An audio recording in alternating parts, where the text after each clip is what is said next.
뭐 근데 제가 오늘의 하이라이트는 이게 그 투자를 할 때 지금 앞서 말씀드린 게 이제 경기도 뭐 있고 뭐 경기로 치면 다 안 좋을 것 같지, 그죠? 근데 제일 중요한 게 뭐라고 했어요?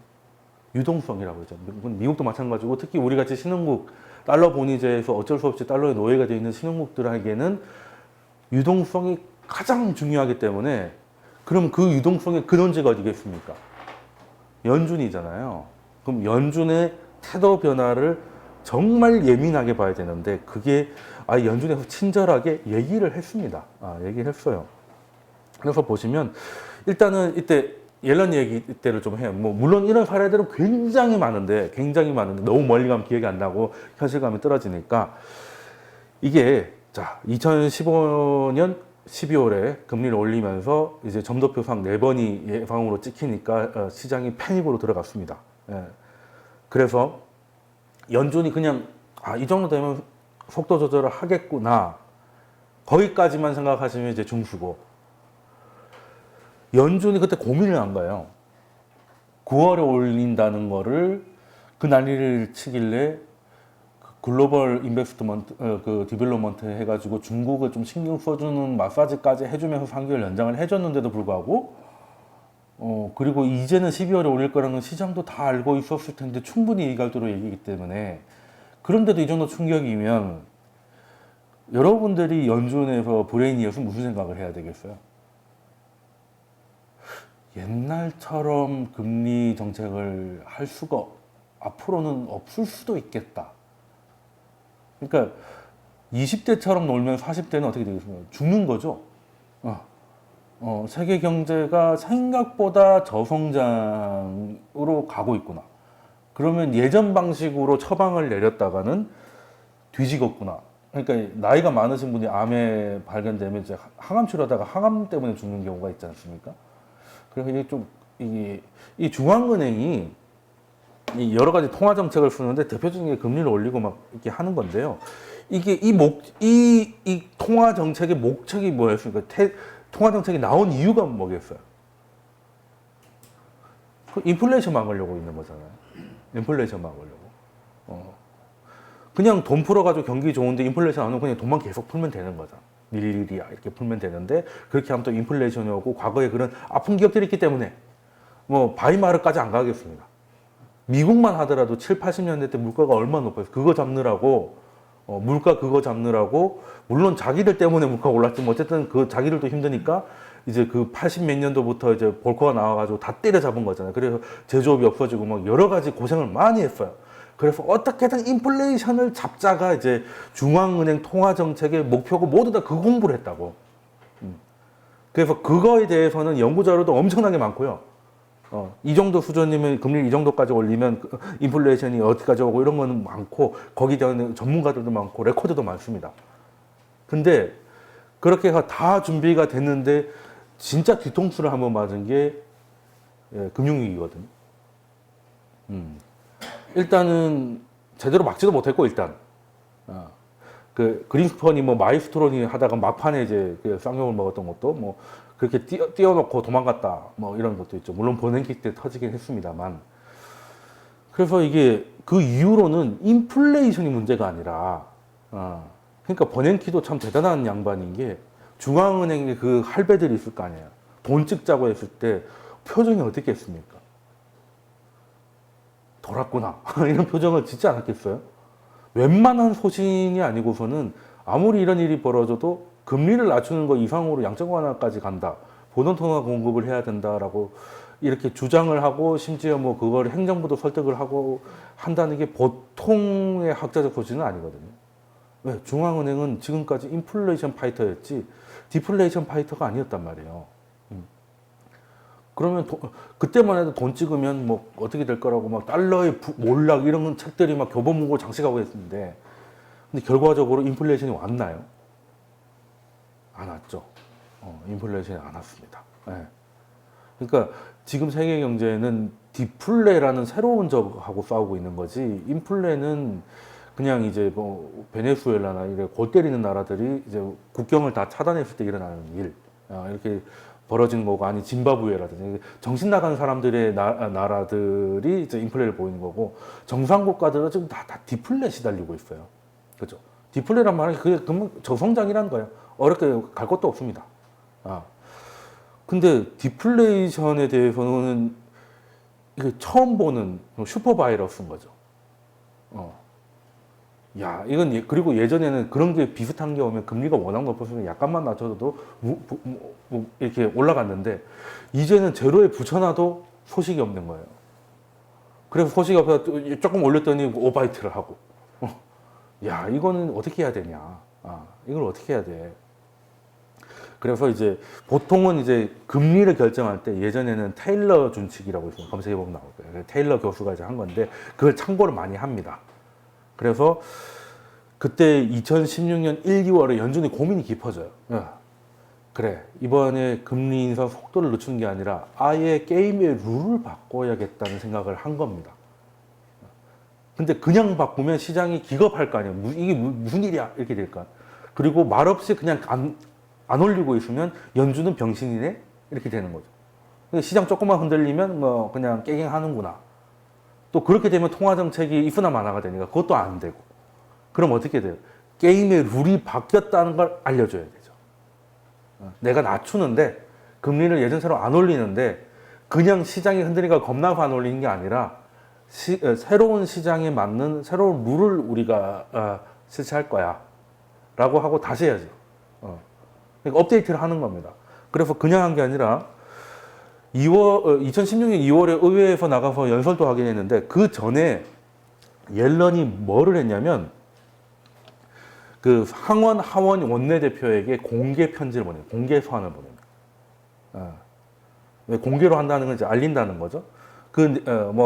알 수 없는 말들이 많이 있지만 핵심은 과거의 방식대로 그 통화 정책을 하기가 힘들다는 내용이었어요.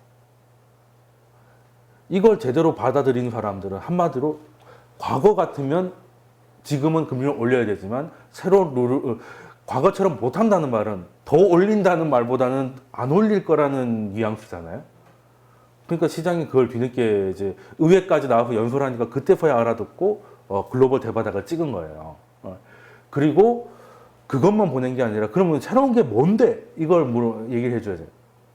그래서 2016년 8월에 잭슨 홀 컨퍼런스에서 그 유명한 고압 경제 발언을 하는 거죠.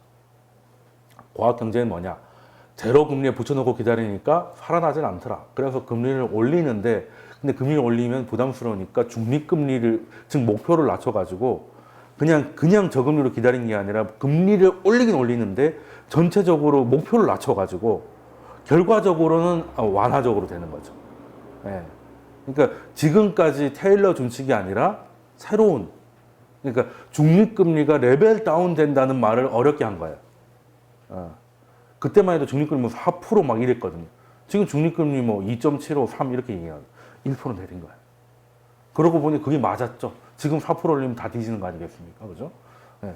그게 이제 각 컨퍼런스를 해가지고 거기서 발표가 된 겁니다. 그러니까 연준이라는 그런 조직이 그냥 기분에 따라 올렸다 내렸다 하는 게 아니에요. 네. 그리고 이제 그 이후로 또 재미있는, 그래서 2016년에는 시장이 그걸 알아들었어. 이제는 예전에는 일단 올리면 계속 매번 올리고 1년에 4번씩 계속 올리고 4% 5%까지 올릴 줄 알았는데 과학경제는 새로운 프레임에 의해서 일단은 많이 다운시키고 한 번 올리고 1년 정도까지도 멈출 수가 있구나 보여줬잖아요.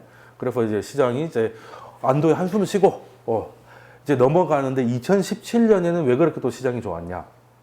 3월 달에 그 유명한 또 발언이 나오잖아요. 3월 달 성명서에 그래도 연준은 중앙은행이고 중앙은행은 물가를 잡아야 되는데 물가가 올라가는데도 시장을 보고 경기를 위해서 계속 저금리를 유지하기는 힘들 거 아니겠어요. 그래서 2014년 7월 정도부터 유가가 확 떨어졌다가 이제 다시 반등이 나오니까 기준점이 내려오면서 물가가 약간 이제 2%를 터치하는 일이 벌어지거든요. 그래서 또 금리가 또 이제 2017년부터 다시 달리는 거 아닙니까? 이런 얘기가 나오고 때마침 12월에 금리 올렸고 해서 또 트럼프가 또 당선이 돼버리고 이제는 그래서 2016년 말에 되게 분위기가 안 좋았다가 3월 들어서 확 반전되는 게 시메트릭이란 말이 나오죠. 그러니까 예를 들어서 2%가 목표예요.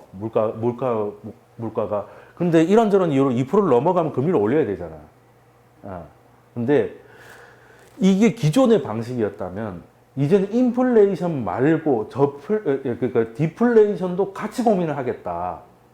그러니까 한마디로 그 2% 넘었다고 기계적으로 올리는 게 아니라 이걸 올리면 디플레가 오지 않을까 하는 고민을 하겠다는 말이잖아요. 그러면 이거 쉽게 말해서 앞으로 금리를 많이 올릴까요? 적게 올릴까요? 당연히 적게 올리겠죠. 그래서 우리나라 4월 달에 참수작전이니 뭐니 뭐 칼빈 스노가 와가지고 뭐 목을 따니 많이 했을 때도 코스피가 막 치고 올라갔던 게 연준이 룰을 계속 바꿔가는 거예요. 테일러 준칙에서 후퇴했고 거기서도 한 번 올릴 때도 이거 올려가지고 디플레이션 원인가 아닌가라는 걸 좀 더 고민해보고 그래서 인내심을 올리고 싶지만 인내심을 가지겠다 그러고 막 이런 얘기가 나오는 건데 그래서 2017년이 그렇게 해피했던 거예요. 근데 2018년에는 뭐 그런 더 이상 그런 게 없었고 뭐 삼재가 겹쳐가지고 난리가 났었는데 자 그러면 2016년 1, 2월에 했던 고민을 작년 2018년 12월에 연준이 안 했을까? 당연히 해야죠. 당연히 합니다. 왜? 대공황 각도로 보면 대공황 이후로 거의 최고급이에요. 물론 뭐 그 저점은 금융위기가 더 컸지만 떨어지는 각도 보면은 금융위기 이후로 더 컸거든요. 그래서 연준이 깜놀했던 게 그때처럼 뭐 리먼 브로더스가 파산하고 이런 거 이런 시스템 문제가 아닌데도 이 정도로 빠진다면 정상적인 좀 현명한 사람 뭐라고 해요? 또 룰을 바꿔야 되는 건가? 이것도 안 되는 거야? 이제 시장 체력이 여기까지 이제 그 왜 어른들 그러죠. 하루하루가 다 1년 1년이 다르다. 그래서 2016년 체력 다르고 2018년 체력이 또 다른 거예요. 그래서 이제는 보조제를 하나 더 먹어야 되는가가 된 건데 이제 홍삼 정도는 안 되겠군요라고 해서 고민을 해서 1월 달부터 1월 성명서에부터 그 고민의 흔적들이 녹아나오기 시작합니다. 녹아나오기 시작하는데 근데 지금의 연준에는 이렇다 할 브레인이 스타가 별로 없죠. 뭐 한때 뭐 옐런이나 아니면 뭐 스탠리 피셔나 윌리엄 더들리 같은 이렇게 그 완전 존경받는 사람이 아직은 좀 나타나질 않아가지고 지금 그래서 실질적으로 거기서 지휘하는 사람이 누구냐면 클라리다 부의장입니다. 그러니까 부의장이 둘인데 하나는 이제 이제 금융 규제 관련하는 거고 이제 이 양반은 이제 실질적인 부의장이고 통화 정책을 관할하고 있어요. 그래서 이 사람이 통화 정책에 관련해서는 진두지휘를 하는 사람인데 이 사람이 뭐 하는 사람이냐, 연준 부의장 되기 전에 뭐 했던 사람이냐라고 보면 핌코라고 아시죠? 채권회사. 핌코. 빌고로스 있고 뭐 아무튼 큰 채권 하우스인데 거기서 뭘 했냐면 채권 트레이더가 아니고 패드와처라고 있습니다. 그러니까 연준이 뭐 하는지 그것만 보고 있는 사람. 네. 저도 뭐 패드와칭이 중요하다고 봅니다. 왜? 중앙은행이 저 말을 괜히 하진 않을 거거든요. 뭔 생각으로 저런 얘기를 할까 분석해가지고 전략을 짜는 게 패드와처입니다. 그러니까 이 사람이 심지어 연준으로 갔어요. 그러니까 연준에서 이렇게 말하면 시장에서 어떻게 해석할지를 누구보다 잘하는 사람이지. 그래서 갑자기 얼마 전에 나와가지고 그 시카고에서 이제 1년마다 한번 시카고 대학에서 시카고 학파라고 유명한 거 아시죠? 시카고 대학 통화정책에서 알아줍니다. 거기서 이제 통화정책 14번 포럼을 매년 합니다. 근데 중요한데 뭐 그렇게 뭐 매년 이렇게 이슈가 되고 그러진 않았어요. 통화정책이라는 게 1년에 한 번씩 바뀌는 게 아니거든요. 근데 여기서 작정하고 이제부터 뭔가를 바꿀 거라고 선언합니다. 그러니까 일단 첫 번째 시장과의 소통 방법. 자기가 패드와처였잖아. 그러니까 12월에 보니까 연준은 그런 생각이 아니었는데 시장에 과도하게 풀어지니까 우리가 커뮤니케이션이 잘 안 되고 있고 그게 결국에 따라서는 우리도 왜 서로 오해해가지고 큰일이 발생할 수 있잖아요. 실제 그런 일이 아닌데. 그래서 이제 오해를 줄일 수 있는 이제 그 소통의 방법 그리고 또 수익률 곡선이 있지 않습니까? 이거 무시하지 않겠다. 지금까지는 본다는 말은 없었어요. 보고 있었으면 말을 안 했던 겁니다. 왜? 왜 말을 안 했을까? 수익률 곡선을 체크하고 있다는 거는 수익률 곡선이 12월 때처럼 한 번만 올리면 뒤집어질 것 같았으면 안 올린 게 이제 시장이 다 확인이 돼 버리니까 연준이 통화 정책에 대한 카리스마를 잃어버리잖아요. 그 레시피 공개를 안 했던 거지, 쉽게 말해서. 다 이거라고 의심은 했지만 굳이 그거라고는 얘기 안 해요. 아니라고도 얘기 안 하고 맞다고도 얘기 안 하고 지금까지 생각해왔습니다. 근데 이거 역전된다고 해서 바로 뒤집어지는 건 아니지만 시장이 뒤집어지니까 경우에 따라서는 그래서 요것도 체크하고 있다. 그러니까 한마디로 이제는 역전 안 시키겠다는 뜻이에요. 역전이 될 것 같으면 낮춰버리겠다는 뜻이지. 그러면 이거는 시장 입장에서, 연준 입장에서는 시장한테 패를 하나 보여준 거죠. 나는 정말 특이한 경우가 아니면 버블이 극심하지 않으면 역전을 안 시킬 거야. 예. 그런데도 역전을 시키면 개버블이니까 뭐 탈출할 자신만 있으면 한번 들어가 봐. 뭐 이거겠죠. 근데 일단 웬만해서는 그런 일이 안 벌어질 거라고 아예 그 플랜을 제시도 하고, 그러고 나서 더 큰 거는 레시피 하나 그냥 왔으니까 그냥 갈 수 없어가지고 여기까지 고생했는데 한마디 해드려야지 해가지고 이제 수익률 곡선 체크하고 있었고 앞으로도 체크하고 그래서 이거를 타겟제, 그러니까 타겟 해가지고 움직이겠다는 거죠. 경우에 따라서 한 칸 딱 낮추고 마는 거지. 경기가 나빠져서 구조적으로 낮추는 게 아니라 역전되기 전에 잠깐 낮아서 피해 가도 또 좋아지면 다시 올리고 이런 거 있잖아요. 이제 연준이 그런 건 한 적이 있는데 그래 공식 확인한 거예요. 우리 그렇게 할 거다. 그때도 그렇게 한 거야. 우리 수익률 곡선 뭐 굳이 뒤집어 좋을 거 없잖아. 이거거든요. 뭐 사실 다 의심하고 있었는데 고백을 한 거죠. 그렇게 됐고 이제 일단 좀 더 그러면 알고 있었던 얘기한 게 뭐 중요하냐라고 하는데 그만큼 시장하고 소통하려는 의지가 있다는 거죠. 다 그렇게 생각하고 있지. 우리 사실 그랬어요. 라고 말한 거니까. 그리고 또 중요한 거는 이제 인하는 인하인데 인상이 중요한데 인상은 이제 지금 이제 물가 목표제. 1년에 2%의 물가를 물가 목표제라는 것도 버냉키가 개발한 거거든. 예전에는 물가를 안정시키는 게 목표예요. 물가 안 오르면 와 이거였는데 물가가 너무 안 오르니까 경기가 안 좋죠. 디플레이션이잖아요. 그래서 2% 정도는 올리게끔 하자는 게 물가 목표제예요. 그러니까 좀 웃긴 거지. 중앙은행은 인플레이션 잡아야 되는데 인플레이션 2% 수준까지 유도하겠다고 아예 선언을 한 거예요. 그 정도로 전 세계가 지금 저성장이 이제 지구가 늙어가고 있다는 게. 근데 그 2%도 거의 못 하고 있죠. 심지어 우리나라도 2%안 나옵니다. 유럽도 2%가 목표인데 2% 넘은 적이 거의 없어요. 미국은 찔끔 올라갔다 빠지고 찔끔 올라갔다 빠지고 하는데 그런데 그래도 혹시 2%를 순간적으로 2%라는 게 계속 0.5, 0.5, 0.5였다가 이번 달에 갑자기 2.7을 탁 찍었다. 예를 들어서. 그럼 이제 올려야 되잖아. 이거 언제까지 갈지도 모르겠는데. 그것도 생각하자고 하니 또 연준이 그냥 그때그때 지 마음대로 하는구나가 되는 거잖아요. 그래서 이제는 어떻게 하냐면 2%를 선을 그어놓고 여기까지 안 넘어가면 안 올린다 했잖아요. 지금까지. 근데 이제는 넘어가도 순간적이면 기간을 평균 내가지고 2%를 넘어야 된다. 그러니까 우리가 이제 고속도로를 달릴 때 가속 카메라가 있어요. 카메라가 있으면 200으로 밟다가 갑자기 세웠다가 가면 되잖아. 그러면 돼요. 그래서 나온 게 뭡니까? 구간 단속이죠. 물론 다 와가지고 갓길에서 쉬고 계신 정신없으신 분들도 계신데 그럴 것 같으면 왜 달렸어? 천천히 못 달리는 병에 걸리셨나 봐. 그냥 크루즈 눌러놓고 양반다리 하고 가면 될 걸 가지고. 아무튼. 우리는 가속 카메라를 얘기를 했더니 오히려 이게 더 안 좋은 거냐고 얘기하는데 그게 아닌 거죠. 그게 아닌 겁니다. 이게 쉽게 말해서 유가가 지금 촐랑이잖아요. 예를 들어서. 그래서 유가가 뭐 순간적으로 한 30달러였다가 올해 지금 60달러면 작년 대비 100% 오른 거잖아. 그죠? 근데 그것 때문에 2%를 넘어가는 일이 한두 번씩 생겨버리면 그 때문에 금리 올리면 안 되는 거잖아요. 그래서 구간 단속하겠다는 거야.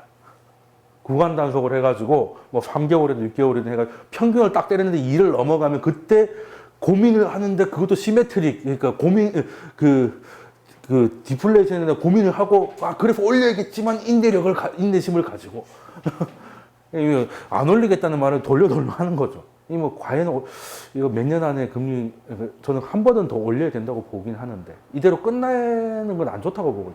저는 올해 연말에 한 12월 중에 한 번 올려가지고 진짜 이제 2017년처럼 됐으면 좀 좋겠다는 생각이 드는데 일단 연준은 금리를 안 올려도 되는 장치들을 계속 개발하고 있어요. 그러니까 이 느낌이 오시잖아요. 느낌은 쟤들이 왜 저렇게 할까?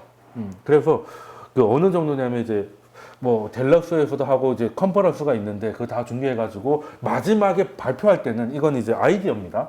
이걸 발표할 때는 유튜브가 대세니까 실시간 그 방송까지 하겠다고 연준 부의장이 나와가지고 이게 뭐겠습니까? 역시 소통 담당은 틀리네. 아니 중앙은행에서 무슨 유튜버도 아니고 그걸 실시간으로 방송하겠다는 거죠. 그게 뭐겠어? 다 같이 바라는 거예요. 연준이 룰을 바꾼다. 룰을 바꾼다는 거예요. 그러면 그 2%가 자주 넘어갈 것 같으니까 별로 그렇지도 않아요. 이게 2%인데 대부분 구간 단속에 걸릴 가능성이 그렇게 높지가 않죠. 그런데도 저런다는 거는 이제 금리를 올리는 거에 대해서 굉장한 이제 부담을 느끼는 거 아니겠느냐는 거고. 그래서 금리 타겟제라고 아까 말씀드렸는데 수익률 곡선이 이제 줄어들다가 이제 여기서 옆으로 가고 있잖아요. 제가 늘 말씀드렸잖아요. 이 기만장 차이로 지나가면 된다고. 그래서 기만장 차이로 가게끔 아예 장기채는 자기들이 어쩔 수 없겠지만 장기채를 낮춰가지고 역전될 것 같으면 장기채를 낮춰서 약간 골대 맞추는 거죠. 골만 안 넘어주면 되니까. 그런 식으로 피해 가겠다는 거죠. 이게 좀 더 발전하면 일본이 하고 있는 겁니다. 미국은 봐가면서 하겠다는 거잖아요. 일본은 뭡니까? 그냥 고정이에요. 얘는 얼마 딱 찍혀 있습니다. 그래서 넘어갈 것 같으면 사고, 뚫을 것 같으면 팔고 해가지고 아예 거기 일본 거는 아직 카드로 남겨놨어요. 나중에는 미국도 일본식으로 갈 거라고 저는 생각하고 우리나라도 양적 완화를 할 거라고 봅니다. 네, 규모의 차이예요. 미국처럼 무제한은 못 하겠지만 이제는 양적 완화가 이머징도 하는 놀라운 시기가 얼마 남지 않았다고 봅니다. 왜? 다들 늙어가지고요. 이제는 비타민 보조제 이런 게 아니라 막 우유 주사 이런 걸 맞아야 됩니다. 그렇지 않으면 이제 뭐 무기력에 빠지고 삶에 뭐 그게 없어가지고 이게 안 돼요. 예, 그렇기 때문에 그러면 선진국이 양적 완화를 할 때 이머징이 같은 짓을 하면 똥값 될 거 아니겠습니까? 선진국은 양적 완화 2.0으로 가고 우리는 양적 완화 1.0을 하는 거지. 결국 그렇게 될 겁니다. 두고 보십시오. 미국이 양적 완화 처음 했을 때 유럽이 얼마나 개거품을 물었는지 기억나실 겁니다. 특히 유럽은 독일이잖아요. 독일 돈 찍는 거 세상에서 제일 싫어하잖아요. 과거의 트라우마도 있고, 그리고 돈 찍는다는 게 결국에는 그것도 빚이기 때문에 제일 돈 많은 자기가 갚아야 될까봐 기겁을 한 것도 있는데, 역시 늦게 배운 도둑질에 해드는 줄 모른다고. 유럽이 더 하지 않습니까? 일본은 그 바닥의 장인이죠. 통화 정책을 공부하려면 일본을 빼면 공부할 게 없습니다. 일본에서 인상이 떨어져야 미국을 가고 그걸 보고 유럽이 아닌 것 같은데 하다가 가고 그러다가 이제 선진국들이 다 하게 되면 그 중에 좀 이제 흑자국, 한국, 중국 같은 이제 무역 흑자가 구조적으로 이어진 나라들이 조금씩 해보는 거지. 뭐 아무것도 없는 이머징이 돈을 찍었다? 그러면 자살이죠. 근데 얘네들은 달러를 어떻게든 벌어와. 그러면 이 정도 사이즈에서 이 정도는 해보는 것도 뭐 괜찮을 것 같아. 보세요. 지금 우리나라 50년물, 30년물 금리 보시면 미국하고 차이도 별로 없어요. 우리나라도 이제 하려면 할 수도 있겠다라는. 물론 예전에 새누리당이 양적 완화 한번 해보자라고 했는데 그때 하면 뒤지는 거죠. 그때는 미국이 하고 있을 때잖아요. 미국이 좀 더 나아가서 이제 아예 새로운 게 나와서 상대적으로 정책 여유가 생겼을 때 하는 거지 그때 한다는 건 쉽지 않은 거고. 아무튼 뭐 그런 것도 있었으니까 결국에는 하게 될 건데 또 우리나라 특히 엄청난 반대를 시달릴 겁니다. 또 이런 얘기하면 이제 드디어 이제 뭐 빵 살려고 뭐 돈을 마대자루에 넣고 가봐야 정신 차리겠느냐 이런 댓글이 달릴 것 같은데 그것도 옛날 생각입니다. 지난주 말씀드렸잖아요. 말 그대로 돈을 뿌리는 게 아니라고. 근데 그렇게 해서 심리적 효과를 얻기 위해서 그런 오해를 하도록 저도 얘기하고 버냉키도 얘기하고 굳이 학자들도 나서서 교정하지 않는다는. 왜? 통화 정책의 큰 역할은 심리의 개선이니까. 돈 찍어서 푼다보다 더 확실하게 개선시키는 효과가 없기 때문에 저도 그 말을 그냥 틀린 거 알지만 쓰는 거고 학자들도 다 그렇게 하는 겁니다. 예. 그 재뿌리고 싶지 않은 거죠. 예.